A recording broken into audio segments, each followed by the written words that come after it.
ગંભીરા બ્રિજે તંત્રને અંકલેશ્વર ગડખોલ ટી બ્રિજની ગંભીરતા ધ્યાને લાવી છે અને હવે તંત્ર દ્વારા સળિયા દેખાતા સ્થળ પુનઃનિર્માણ શરૂ કર્યું છે.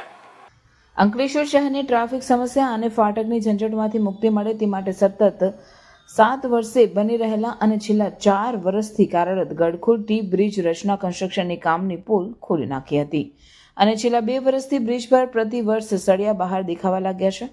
જે અહેવાલ આવતા જ ત્વરિત બીજા દિવસે બ્રિજ પર પ્લાસ્ટિકની લીપાપોતી થઈ રહી છે.